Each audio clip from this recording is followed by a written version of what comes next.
I want to take you back to the late 90s. I was working at a .com. I was sitting in my cubicle. You can see it today. I could hear the sounds of people celebrating, high-fiving each other, the sound of champagne corks popping. We had done what every startup wanted to do in that era. We just had our IPO, and everyone was very happy. As time continued, the stock price continued to go up higher and higher, and everyone got happier and happier. And I actually thought to myself, if this keeps going, I'm going to be able to retire in my late 20s. But those of you who know history know that the dot-com bubble burst. I was at a dot-com.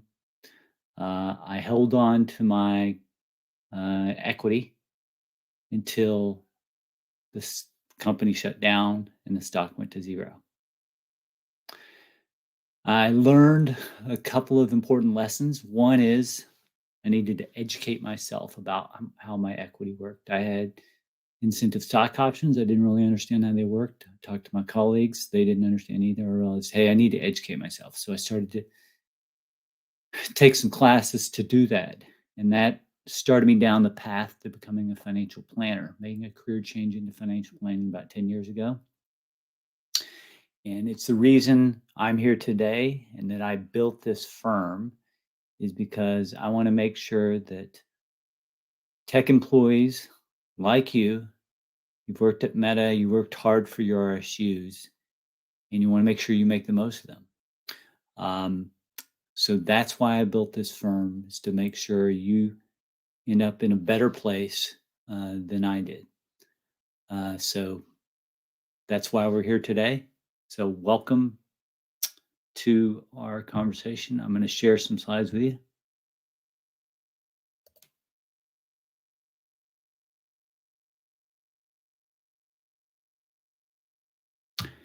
And this is 3 steps for Meta employees to optimize their RSUs. My name's Tom Lowe. So this is for educational purposes. You should always talk to your professional. So here's what we're going to cover today. I'll give you just a bit more about my background, and then I'll walk you through the 3 steps. So step 1 is understand how your Meta RSUs work, how to avoid a big surprise tax bill. Step 2 is determine if you have too much in your Meta RSUs. And step 3 is decide when should you sell your Meta RSUs. And at the end, we'll have live Q&A. If there's any questions, then I'm happy to answer those. Now, I've done a number of these, and I find that some people are happy and comfortable to ask questions during a live session, but there are others who prefer to do that in a one-on-one setting. So for anyone who has questions about their specific situation, you want to chat with me. I'm giving people the chance to schedule a free virtual consultation. So you should see on your screen now, there's a button which says schedule now, red schedule now button. You click on that. It'll pull up my calendar, and you can put time on there. We will have a quick half-hour Zoom call, answer any questions you have, talk about your specific situation. And the one other thing I want to mention, the reason this conversation is important is because you should realize that you as a Meta employee have a rare opportunity using your Meta RSUs, which have a lot of value, to get to your financial goals much faster than a typical corporate employee. So things like, hey, how do I buy a house? How do I save for college? How do I make work optional faster? That can all happen much faster because you have the opportunity with your Meta RSUs. Okay, so as I said, as I mentioned, I worked in tech myself. So I worked in Silicon Valley for about 20 years. So and I had equity. I understand what you're going through. You have a lot of equity. You may be confused about it or overwhelmed about, hey, what should I do with this to make sure I make the most of it? And so that, again, is why I built this firm. I specialize in working with tech professionals with equity. That's all I work with. Uh,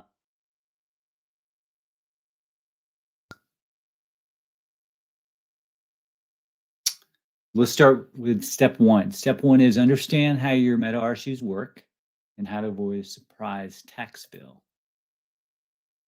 So the way Meta restricted stock units or RSUs work is RSUs are simply compensation in the form of Meta shares, okay, and it vests over time. Vesting schedule for most employees is vest quarterly on the 15th, starting Feb 15th, May 15th, August 15th, November 15th, over 4 years. You get your initial grant, that's going to vest every quarter or 6.25%. At the end of the 4 years, your initial grant has fully vested.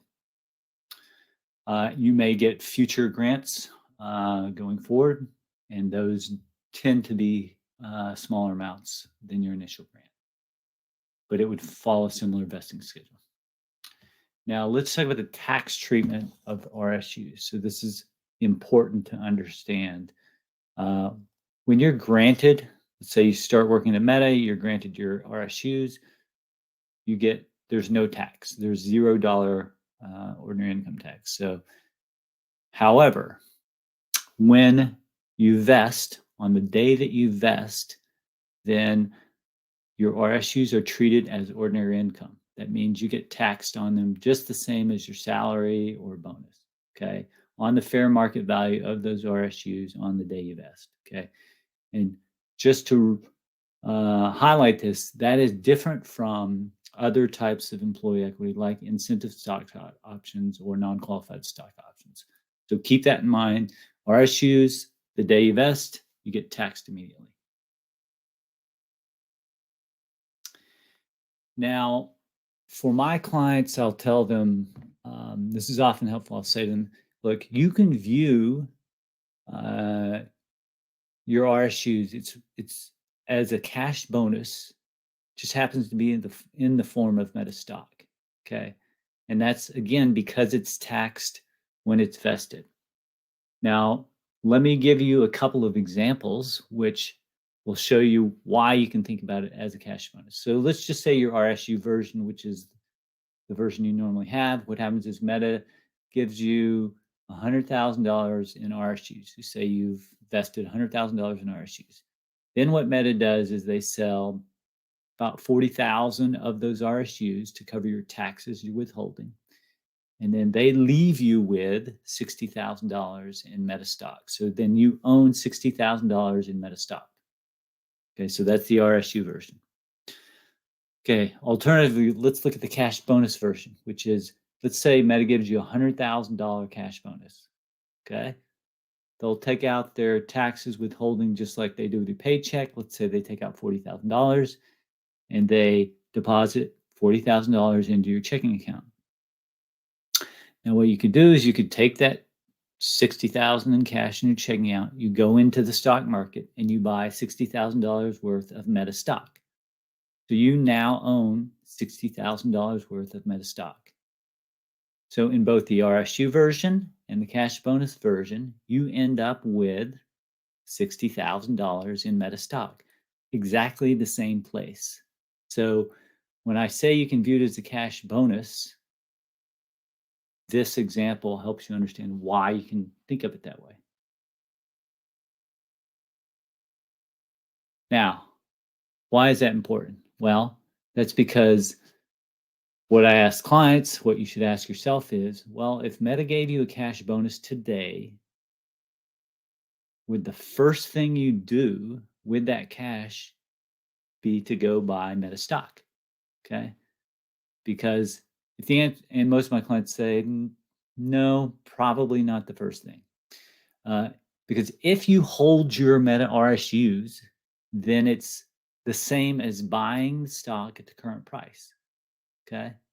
So If it's not the case where it'd be the first thing you do with your cash bonus, then you should consider selling your RSUs. Okay. And specifically, when to sell is going to depend on your situation, right? Your goals, how concentrated you are, your taxes. And we'll talk through some of those factors. And you should ideally talk to a professional to help you understand how to do that. In general, though, I recommend selling as soon as you vest because, again, there's no immediately on the day you vest. So it's just like salary.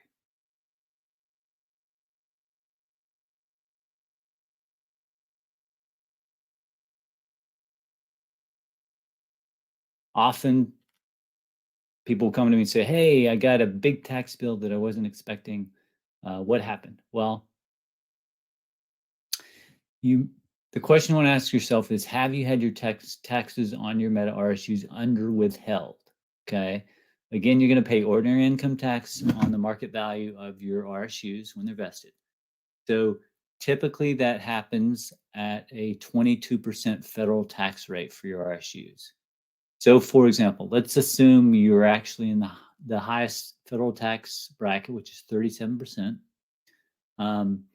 Then if Meta is withheld 22%, you have been under withheld 15% on your RSUs.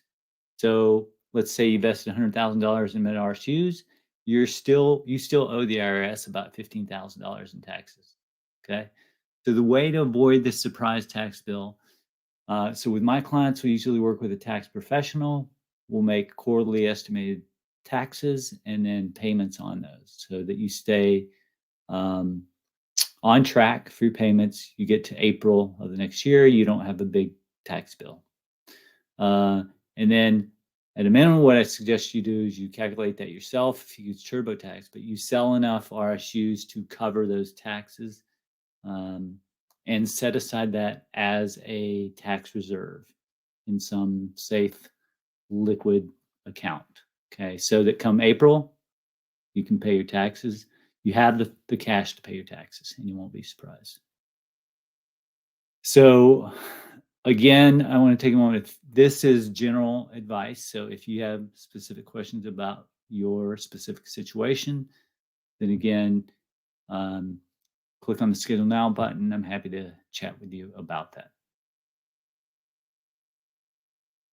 Okay, step 2. Determine if you have too much in your Meta RSUs. So I talk with my clients all the time about this concept of concentrated stock. Okay. Concentrated stock position is if you have too much of a single company stock. And I define it, my general guideline is if it's more than 20% of your investable assets, then that's highly concentrated. Okay. And the reason why is because versus a diversified portfolio, there's just a ton more risk and volatility, okay, in a single company stock. And here's a classic example of what this means. This is a company called Enron. You probably haven't heard it. It was a company in the late 90s that that was a high flyer. People loved it. The shares went all the way up to $90 a share. And then some bad news came out, some accounting issues, and within a matter of months, stock went to zero. Now, the reason this is important is because at Enron, there were employees who had their 401k all invested in Enron. Their match was in Enron. They were also able to buy Enron stock outside of the 401k.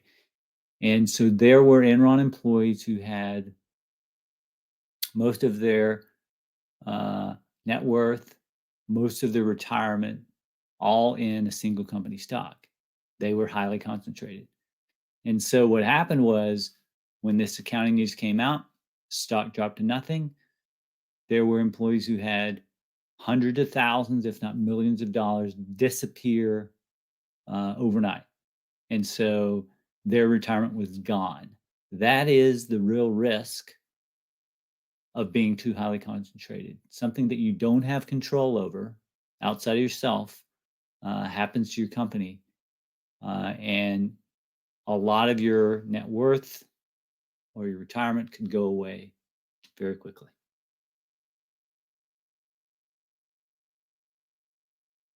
So, how do you figure out if you have too much in your Meta RSUs? So I'm going to take you through 4 steps here to figure that out. And then we'll walk through an example. So step 1 is you just calculate the total value of invested Meta equity, right? Using current stock price. Step 2 is you calculate the value of your total investable assets. 401k, you add all that up, add the value of your Meta equity. Step 3, you divide the total value of your vested Meta equity by your total investable assets. You get some percentage of concentration. Step 4 is if your concentration is more than 20%, then you're highly concentrated and you should consider, hey, how can I diversify that concentration? So quick example, let's say you get 1,000 vested Meta RSUs, $300 a share. That's $300,000 total of vested Meta equity. You add up all your other saving investments, 401ks, it's $700,000 total. Okay. Then you take your 300,000 of Meta vested equity plus your 700,000. That means you have $1 million of total investable assets. So you divide your $300,000 of Meta value by the $1 million. That means you're 30% concentrated in your Meta stock. 30% is greater than 20%, means you're highly concentrated. And that means you should think about diversifying. Okay. And just for context, again, I only work with tech professionals with equity. That is not unusual for Silicon Valley. I have clients come to me with 30%, 50%, 90%, 95% concentration in a single company stock. So if you're highly concentrated, it's not uncommon, but you do want to make sure you do something about it.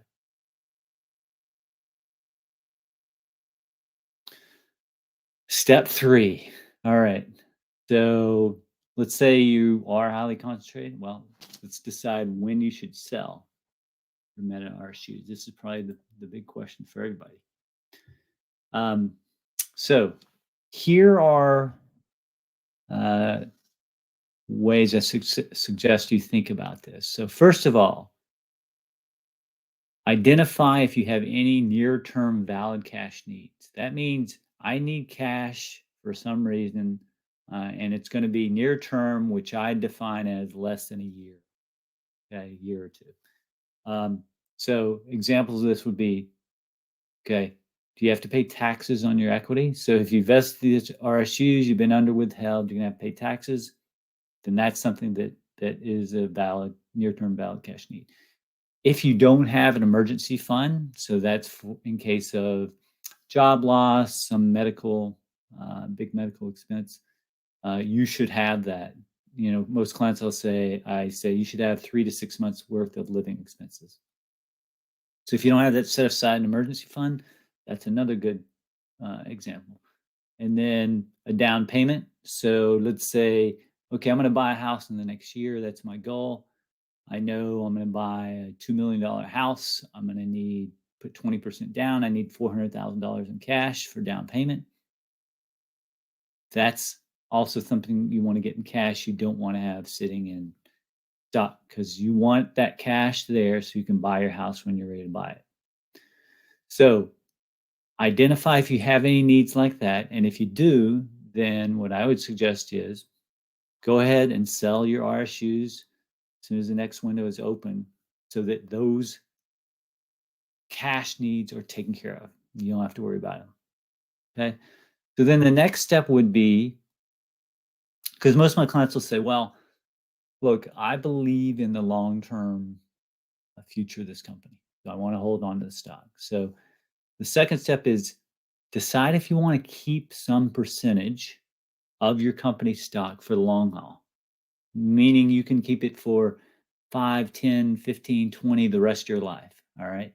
Just because you want to have some stake uh, in your company. So I generally recommend keeping it, say 5 to 10% of your investable assets, but you got to figure out what you're comfortable with. So once you figure out what that is, then you can say, okay, I'm going to carve that out. So let's say you decided 10%, then you can take the other 90%. We're going to put together a selling plan for that. So the next this that I taught clients through. Version one is sell immediately. So next window, just sell everything.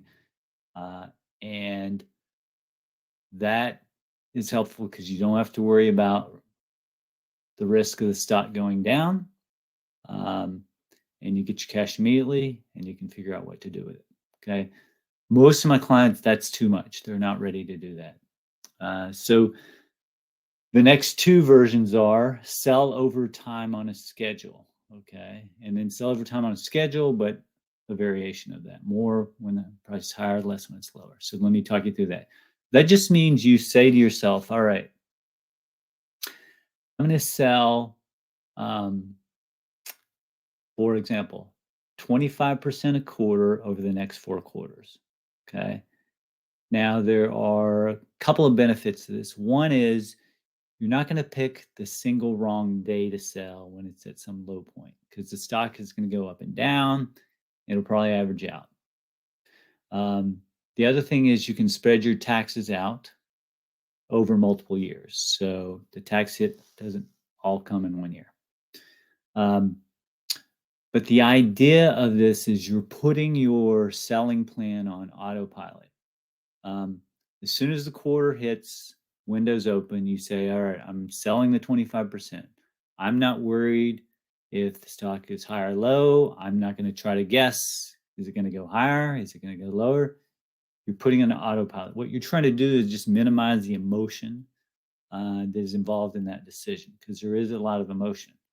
And you're trying to say, okay, I'm in a calm, rational, logical state right now. I've made the decisions. I'm going to just execute those decisions when each quarter comes.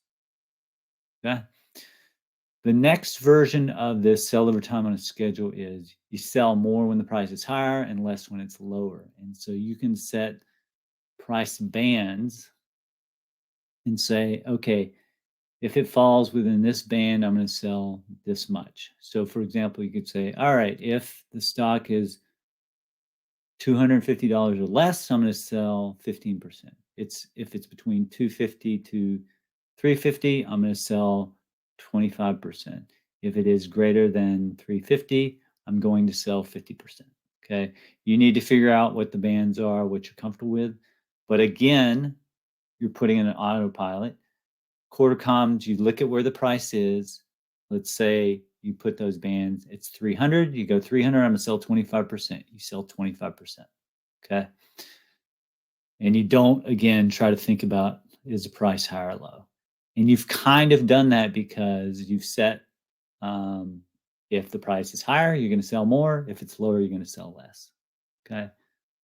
So those are the ways I suggest you think about putting together a selling plan. So start with those near-term valid cash needs. Decide if you want to keep some percent long-term, and then use one of those selling plans. Sell immediately, sell over time on a schedule, sell over time on a schedule, more when the price is higher, less when it's lower.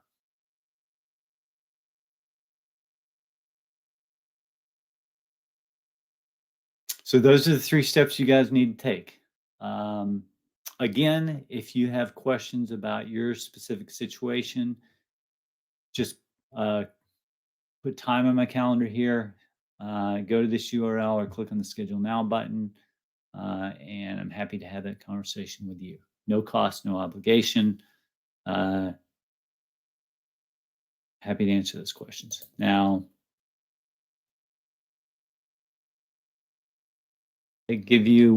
share one more story with you, and it's what I call the happy path story.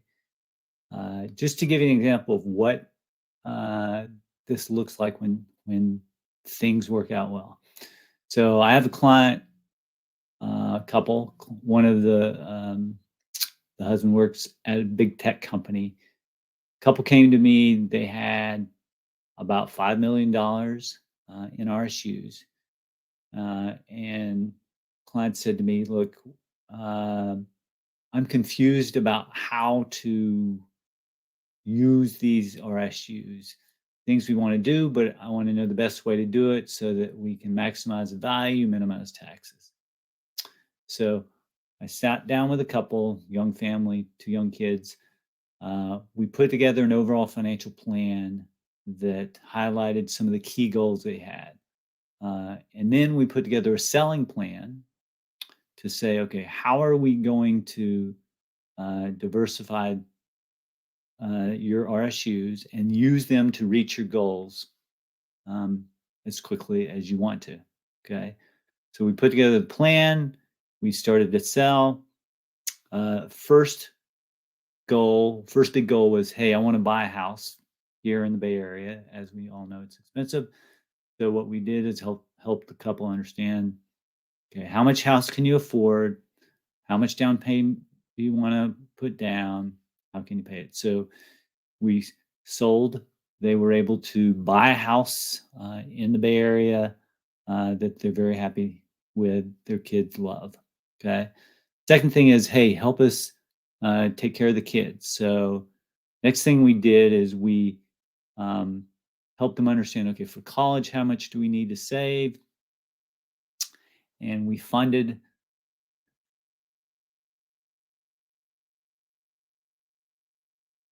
that college will be covered. And then the other thing that's important to take care of the kids is um, we analyzed their life insurance, made sure that if something happens to them because the kids are dependent on their income, that they would be taken care of financially.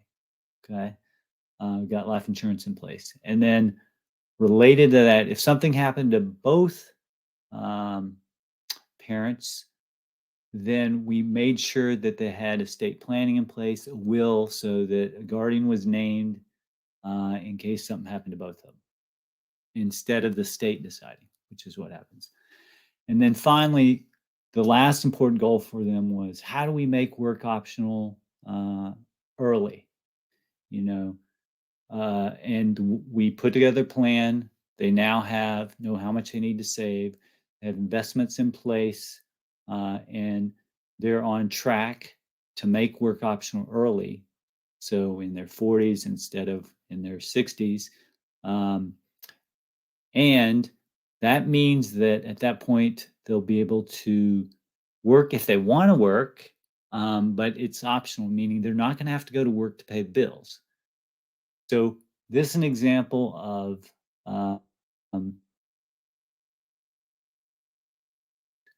um, get clear on how to use those to reach their financial goals. And this couple is living happily ever after.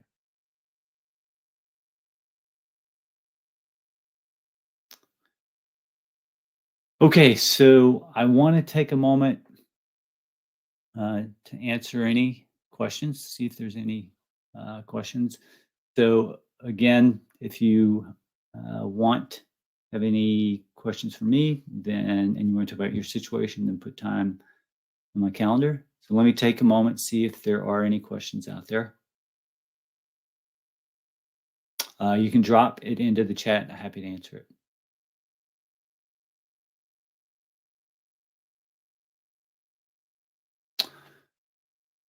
Okay, I'm not seeing anything. So let me just do the following, which is thank you for coming. Hope this was helpful. If you are registered, then you'll get a link to the recording of this. And if you think this would be helpful for any of your colleagues, then feel free to calendar, or you can email me here at vested financial planning.com. Okay, great. Thank you, everybody.